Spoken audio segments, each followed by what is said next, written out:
यतिकै घुम्नु इभिनिङ वकमा अनि अब चाहिँ हामी जाउँ मलाई लाग्दैछ अनि यहाँ चाहिँ हाम्रो मौरीको डुल ल्याउनु भएको छ हजुरबाले अनि यो एउटाले काट्नमा चाहिँ मैले गरेको यहाँ मामुको फुल छुट्टै हो अरे सरी र मामु अब चाहिँ हामी त्यतिकै अब हामी घरबाट बाहिर निस्केको यो चाहिँ डल्लै घरकै भित्र छ बाहिर निस्किँदैछ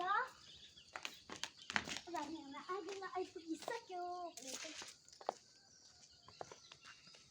आज चाहिँ हाम्रो दोकानको कान्छी आन्टी पनि जानुभएको छ अन्त दोकानै बन्द छ डल्लै गाउँकै दिपा दिदीहरू पनि जानुभएको छ अन्त चाहिँ यहाँ चाहिँ हाम्रो फुल फुलेको छ एकदमै राम्रो छ अनि तल छ हजुरबा उता तपाईँहरूले देख्न सक्नुहुँदैछ त्यहाँनिर चाहिँ हजुरबा चाहिँ बारीमा काम गर्नुहुँदैछ अनि यहाँ चाहिँ हाम्रो फुल फुलिरहेको छ अब चाहिँ सनसेट पोइन्ट छ त्यो चाहिँ डल्लै सनसेटहरू देख्छ उता हेर्नु हुन्छ सनसेट अब चाहिँ हामी दिन्छौँ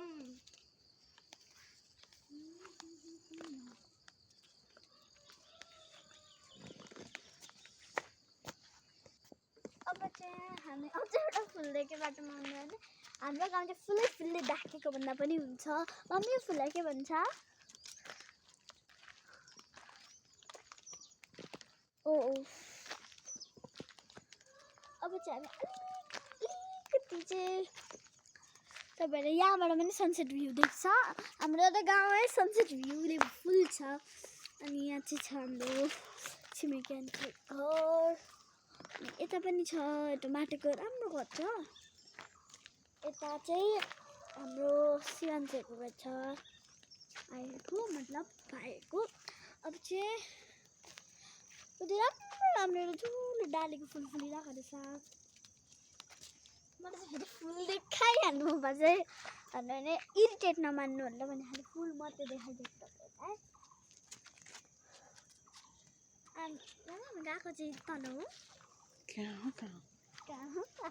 हाम्रो चाहिँ भरोसा छैन जब पनि जाँदा हुन्छ अब तपाईँहरूलाई म तपाईँहरूलाई मेरो ताकत देखाउँछु यता आउनुहोस् यता आउनुहोस् अहिले छोयोमा ताकत आउनुहोस् डोमल हेरेर बात गर्नुहोस्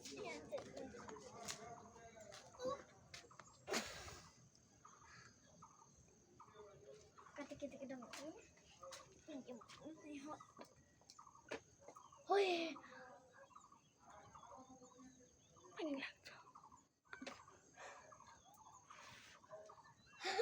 ताक्छ मान्छेले उठ्दा राख्नु आरामले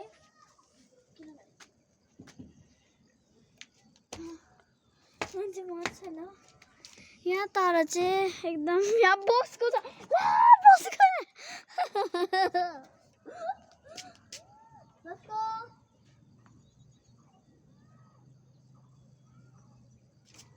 अनि त्यताले चाहिँ हाम्रो गाउँ चाहिँ तलबाट चाहिँ तलको भ्यूहरू चाहिँ यस्तो छ यता आउनुहोस् त यता आउनुहोस् क्यामेराम्यान तर देखाइदिनुहोस् तल चाहिँ यस्तो बारी छ यस्तो खालको हामी त देसी घर नि त देसीको bye bye guys please subscribe my channel like गरिदिनुहोस् होला सब्सक्राइब गरिदिनुहोस् ला अनि कमेन्ट पनि गरिदिनुहोस् होला कोही बेला चाहिँ मेरो मुख लतर पितर हुन्छ त्यसले गर्दाखेरि लतर पितर मुखबाट निक्लिहाल्छ त्यसले गर्दाखेरि चाहिँ बाई बाई